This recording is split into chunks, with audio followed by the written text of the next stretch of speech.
राधे श्री भक्तमाल कथांतर्गत कल के सत्र में हम लोग श्री स्वामी रसिक माधुरी शरण जी महाराज का चरित्र सुन रहे थे। श्री रसिक माधुरी शरण जी महाराज बाल्यकाल से ठाकुर जी की सेवा में तल्लीन रहने लगे। गुरु जी ने सरस माधुरी शरण जी महाराज ने उनको छोटेपन में ही स्थान की सेवा सौंप दी और निश्चिंत हो गए कि इस स्थान पर अब आचार्यों के उत्सव प्रेम से धूमधाम से सदा मनाए जाते रहेंगे। कुछ एक उनके जीवन के वृत्तांत ऐसे प्रसंग हमने सुने जो बड़े अलौकिक हैं। जैसे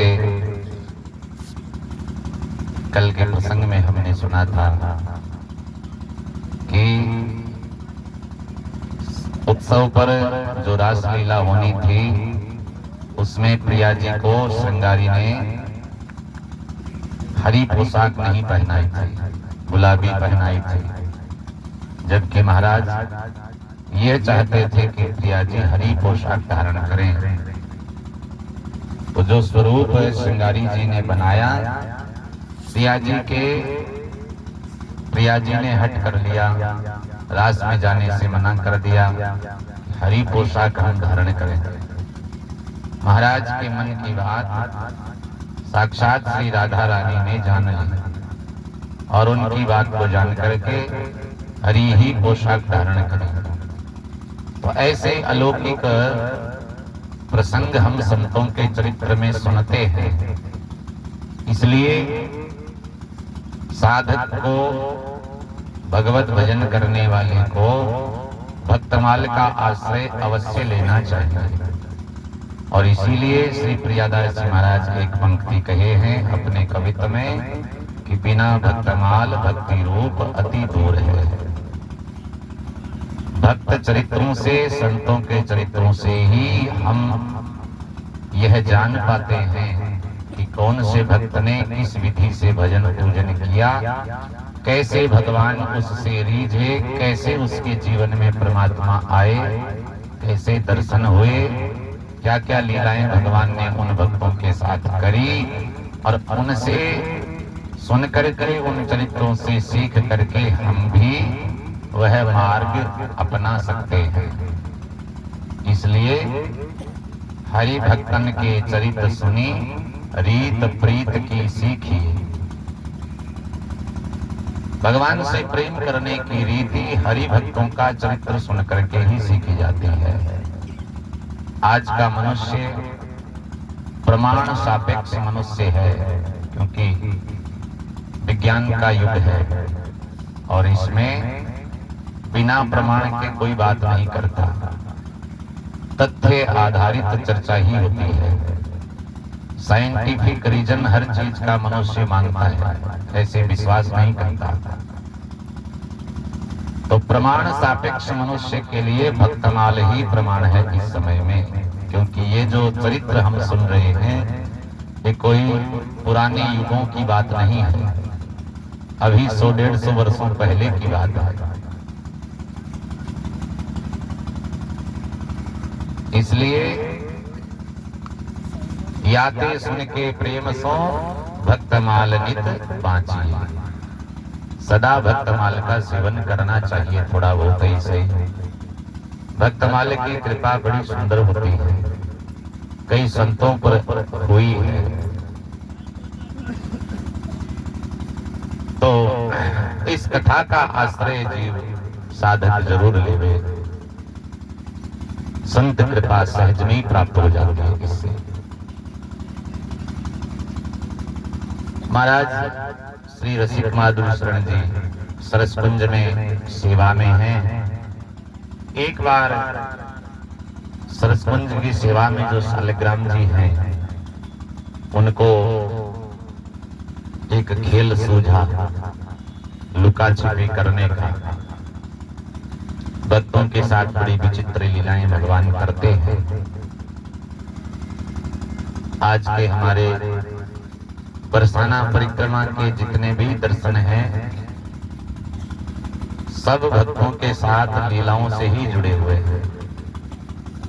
उन्हीं लीलाओं से उन स्थानों के नाम पड़े। जगह जगह सर्वत्र भगवान लीला करते हैं, और भक्तों से तो खास तौर से। इसलिए भक्तमाल में भी भगवान श्रोता बन करके सुनने की, संत चरित्र अपनाने की लीला करते हैं। भक्तमाल के मुख्य श्रोता हैं ठाकुर जी स्वयं।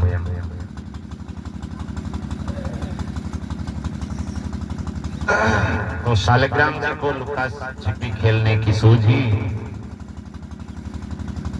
उस दिन जल विहार का उत्सव था। ठाकुर जी के जो विग्रह होते हैं उनको स्नान करा करके जल विहार कराया जाता है। तो ठाकुर जी के जो स्वरूप थे सरसकुंज के चौक में विराजमान करके सबकी सुंदर झांकी सजाई गई। समाज का गायन उस समय सुंदर होने लगा।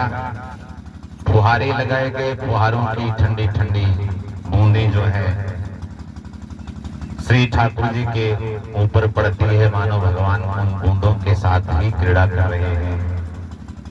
उत्सव के बाद में ठाकुर जी के स्वरूपों को उन फुहारों के नीचे से उठा करके वस्त्र आदि बदल करके सिंहासन पर विराजमान करने लगे वापस। तब ध्यान गया कि बाकी तो सब स्वरूप हैं, केवल शालिग्राम जी नहीं है। शालिग्राम जी गायब हो गए। शालिग्राम आकार में बहुत छोटे थे, चने के आकार के ही छोटे से थे। तो यही शालिग्राम जी सुख संप्रदाय में पूर्वाचार्यों से ही, पहले के आचार्यों से ही सेवित होते आ रहे थे। इन्हीं शालिग्राम जी की सेवा चल रही थी पहले से। तो अब जब शालिग्राम जी नहीं मिले तो उनको न देख करके महाराज रसिक माधुरी शरण जी तो एकदम व्याकुल हो गए। ऐसे लगा जैसे शरीर से प्राण ही चले गए हैं। बहुत ही उनकी खोज करी पर मिले नहीं। तो महाराज उन्होंने संकल्प कर लिया, महाराज ने, कि जब तक शालिग्राम जी नहीं मिलेंगे तब तक हम अनशन करेंगे। और अनशन करने का संकल्प लेकर के अपने कमरे में चले गए, जाकर के लेट गए। नींद तो कहाँ आनी थी, लेटे लेटे चिंता करने लगे शालिग्राम जी स्थान छोड़ करके आज कहाँ चले गए। रात्रि के 11 बजे ध्यान की अवस्था में उन्हें सरसकुंज के बाहर की नाली का दृश्य दिखाई दिया कि शालिग्राम जी नाली में छिप करके यह कह रहे हैं कि तुम स्थान के भीतर भीतर में ढूंढ लिए, बाहर नहीं आए। मैं इतना छोटा भी नहीं कि बाहर नहीं आ सकता स्थान से। तो नाली का वो दृश्य रसिक माधुरी शरण जी महाराज को दिखाई पड़ा। उसी समय उन्होंने रात्रि में 11 बजे अपनी लालटेन जलाई और उनके मामा थे सरस माधुरी शरण जी महाराज के साले श्री रूप नारायण जी, उनको जगाया, चलो मेरे साथ। शालिग्राम जी ने ऐसा मुझे दिखाया है कि बाहर नाली में बैठे हैं। तो बाहर लेकर के गए। जाते ही लालटेन के प्रकाश से देखा नाली में एक जगह स्थिर शालिग्राम जी बैठे हैं। उनको निकाल करके नहला धुला करके भोग अर्पण करके फिर मंदिर में शयन कराया। तो इतने छोटे शालिग्राम जी अब सरसकुंज में ऊपर की मंजिल से कैसे नीचे बाहर नाली में आ सकते थे। और आ गए तो महाराज को रात्रि को 11 बजे बता रहे हैं कि मैं यहाँ हूँ। ऐसी लीला भगवान करते हैं संतों से। ऐसे ही एक समय महाराज सरस माधुरी शरण जी के एक शिष्य थे जिनको आकड़ जी कहते थे सब लोग। बड़े सीधे साधे सरल हृदय के थे और ठाकुर जी की सेवा में तो उनके प्राण ही बसते थे। ठाकुर सेवा बड़ी मनोयोग से करते थे। सरस कुंज के ठाकुर जी की सेवा करने की भी उनकी इच्छा होती थी कि महाराज अगर हमको यह सेवा सौंप दें तो सरस कुंज के ठाकुर की सेवा भी हम करें। कभी कभी जब रसिक माधुरी शरण जी महाराज से विशेष आग्रह करते, अनुमति मांग लेते कभी कभी कि महाराज एक आध दिन तो हमको भी करने दो। रसिक माधुरी शरण जी ने अपने ठाकुर की सेवा जो है खास व्यक्तियों से ही कराते थे, जो वास्तव में भाव से सेवा करता हो, सेवा मन से करता हो, जिनकी भावना हो उसी को सेवा सौंपते थे। तो उन भाग्यवान व्यक्तियों में श्री आकड़ जी भी थे। एक बार उन्होंने रसिक माधुरी जी से महाराज से कहा कि महाराज हमको सेवा करने दो ठाकुर जी की। तो उन्होंने मना कर दिया कि नहीं, सेवा हम कर लेंगे, हम स्वस्थ हैं। पर उन्होंने आग्रह किया, करते ही रहे। तो अंत में महाराज ने उनको अनुमति दे दी कि चलो ठीक है। और जब आकड़ जी ठाकुर सेवा कर रहे थे तो उन्होंने राजभोग के समय, दोपहर में जो भोग लगता है राजभोग कहते हैं, राजभोग का समय हुआ तो ठाकुर जी की बंसी उनके हाथ से लेकर के और अलग धर दी। अब तो राजभोग होगा तो बंसी को हाथ से हटा दिया। राजभोग समाप्त होने पर आरती करने से पहले बंसी को वापस हाथ में धारण कराना चाहा, लेकिन वह बंसी मिली ही नहीं जिसको हाथ से अलग करके रखा था। अब तो महाराज आकड़ जी सोचने लगे, इतने जिद करके तो महाराज से अनुमति मांगी सेवा करने की, और महाराज कहेंगे क्या ही सेवा करते हो, मंदिर की बांसुरी, ठाकुर जी की बांसुरी कहाँ धर दी तुमने, वापस नहीं दी। खोजते खोजते उनको रोना आ गया। रोते रोते नीचे की मंजिल में गए महाराज रसिक माधुरी शरण जी के पास और हाथ जोड़ करके जैसे कोई अपराधी खड़ा हो ऐसे भावना से हाथ जोड़ करके सामने खड़े हो गए। महाराज रसिक माधुरी शरण जी पूछते हैं, बोलो क्या बात है, कैसे हाथ जोड़े खड़े हुए हो। तब वे कहने लगे भरे हुए गले से गिड़गिड़ाती आवाज में उत्तर देते हैं, महाराज जी क्या करें, राजभोग तो हो गया, अब राजभोग के बाद आरती करना होता है, और आरती करें किसकी, हाथ में मुरली ही नहीं है, पहले वो दें फिर आरती बनेगी, ऐसे तो आरती नहीं होगी, क्या करें।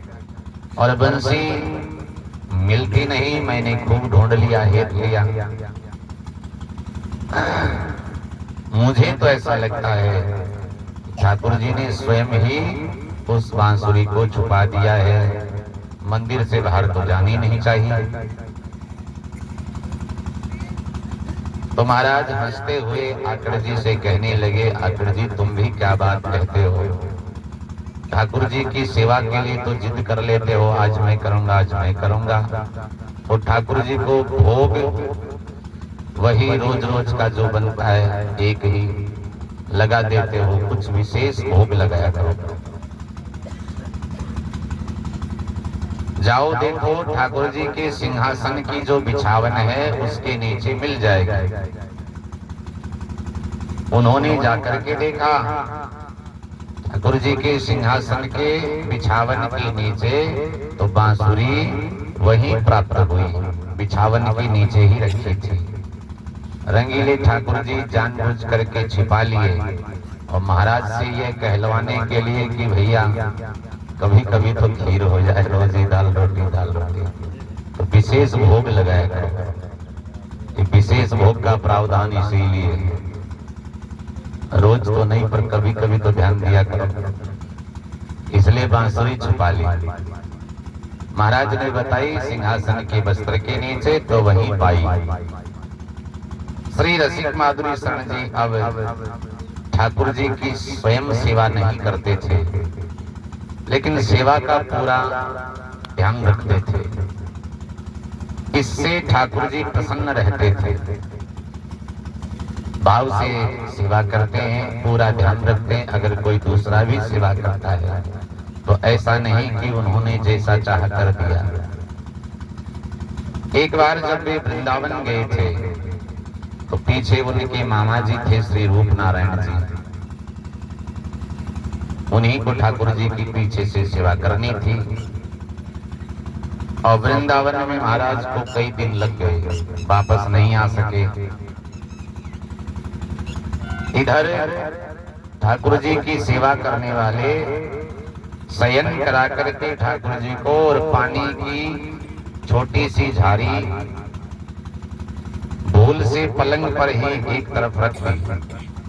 रात्रि में झारी भर करके रख रहे हैं, अब वो पलंग पे ही कोने में रख दी गई। तो महाराज शेष रात्रि में, बची हुई रात्रि में ठाकुर जी ने लीला करी। वह पलंग पर रखी हुई जल की झारी उन्होंने उड़ेल दी, अपने ऊपर गिरा ली। कहां? सरसकुंज जयपुर में। सेवा कौन करते हैं? श्री रूप नारायण जी। और महाराज रसिक माधुरी शरण जी कहाँ हैं? वृंदावन में। तो उसी समय वृंदावन में जब महाराज थे, ठाकुर जी का ध्यान कर रहे थे, तो उन्होंने ठाकुर जी को ध्यान में देखा कि प्रिया प्रीतम दोनों गीले वस्त्रों में खड़े हैं। गीले वस्त्रों में पाया प्रिया प्रीतम दोनों को। और उसी समय वे वृंदावन से तुरंत चल पड़े। हमारे ठाकुर जी भीगे कपड़ों में हैं। जयपुर पहुंच करके रूप नारायण जी से कहा, मामा जी आज मुझे ठाकुर जी गीले वस्त्रों में दिखाई दिए थे, भीगे हुए। इसका क्या कारण था? तो उनके मामा जी कहने लगे कि मैंने कल रात्रि में भूल से पानी की झारी ठाकुर जी के पलंग पर ही रख दी थी कोने में, और सवेरे ठाकुर जी को जगाने गया तो देखा कि झारी पलंग पर गिरी पड़ी है और ठाकुर जी भीगे हुए हैं। अब हमें पता नहीं झारी कैसे उलट गई, कैसे गिर गई। महाराज जी ठाकुर जी ने स्वयं ही गिराया है। क्यों? इसलिए कि रसिक माधुरी शरण जी महाराज वृंदावन में हमारे बगैर कितने दिन तक डटे रहे थे। तो उनको बुलाने का यही एक बहाना है कि गीले होकर के थर थर कांपने लग जाओ, महाराज वस्त्र तो बदल दो, रात्रि में पूरी रात्रि में भीगे पड़े हैं, कई दिनों से वृंदावन में डटे हुए हैं। तो उनको बुलाने का यही आज एक बहाना ढूंढा ठाकुर जी ने, और जल की झारी रूप नारायण जी से पलंग के ऊपर धरवा दी, उसी को पटक लिया। तो रसिक माधुरी शरण जी महाराज समझ गए कि हमारे ठाकुर बड़े कौतुकी हैं, कौतुक करने बड़े अच्छे आते हैं। उन्हें वृंदावन से शीघ्र ही बुलाने के लिए यह लीला करी।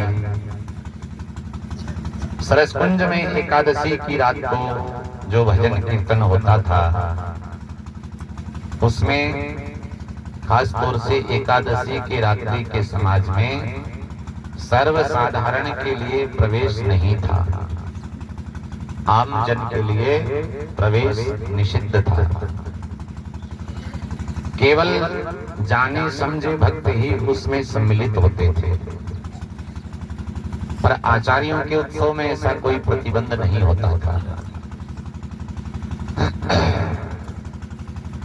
उत्सव तीसरी मंजिल में ठाकुर जी के सामने होता था और तीसरी मंजिल तक दूसरी मंजिल के बगल से एक जीना मानी सीढ़ियां जाती है, जिससे बाहर से आने वाला कोई भी व्यक्ति है तो वो सीधा तीसरी मंजिल पर पहुंच सकता है। और दूसरी मंजिल का दरवाजा उसी जीने में खुलता है। तो एक बार कोई आचार्यों का उत्सव था, रात्रि में तीसरी मंजिल में समाज हो रहा था। रसिक माधुरी शरण जी महाराज का स्वास्थ्य ठीक नहीं था, इसलिए वे दूसरी मंजिल में विश्राम कर रहे थे। तुलसीबाई जी जो सरसकुंज में रहती थी, उन्होंने दूसरी मंजिल का जो सीढ़ियों की तरफ का दरवाजा था उसको बंद कर दिया, ताला लगा दिया कि कोई भी व्यक्ति अगर दूसरी मंजिल में महाराज को लेटे हुए देखेगा, अस्वस्थ देखेगा तो कोई भी मिलने आ सकता है, तो उनको विक्षेप न पड़े, इसलिए दूसरी मंजिल का रास्ता दरवाजा था वो ताला लगाकर बंद कर दिया। अब एक आर्य समाजी ने उत्सव में ठाकुर के श्री विग्रह के सामने एक भजन गाना आरंभ किया। आगे उत्सव को सुन करके देख करके भजन गाना आरंभ किया। उसमें भजन में ये कहा गया कि श्री विग्रह एक प्रस्तर मूर्ति होता है, पत्थर की मूर्ति कहा गया। महाराज रसिक माधुरी शरण जी के कान में ऐसी भनक पड़ी। अब उन्होंने उठ करके ऊपर जाना चाहा तीसरी मंजिल पर। दूसरी मंजिल का दरवाजा बाहर से बंद, ताला लगा हुआ है।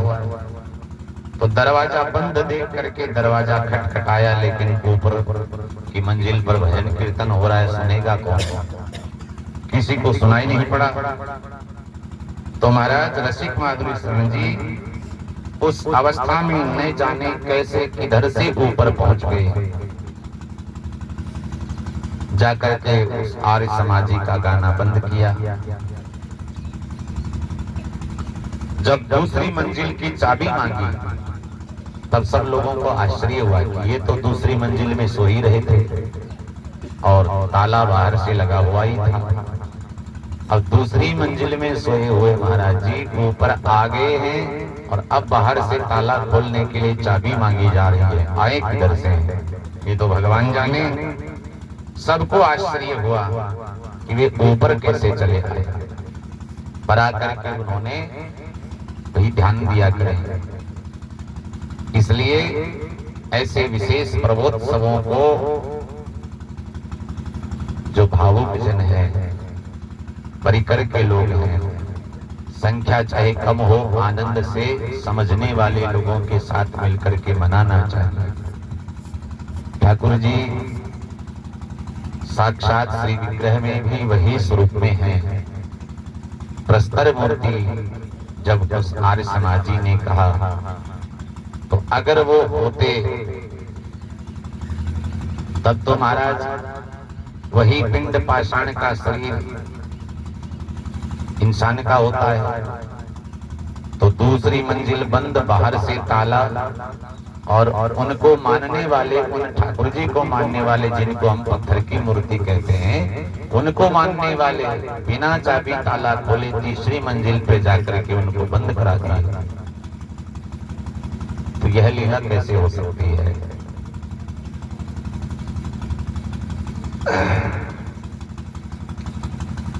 महाराज सबको बड़ा आश्चर्य हुआ, धन्य धन्य कहने लगे कि महाराज जी अस्वस्थ लग रहे थे, लेकिन कैसे इनके कान में भनक पड़ी।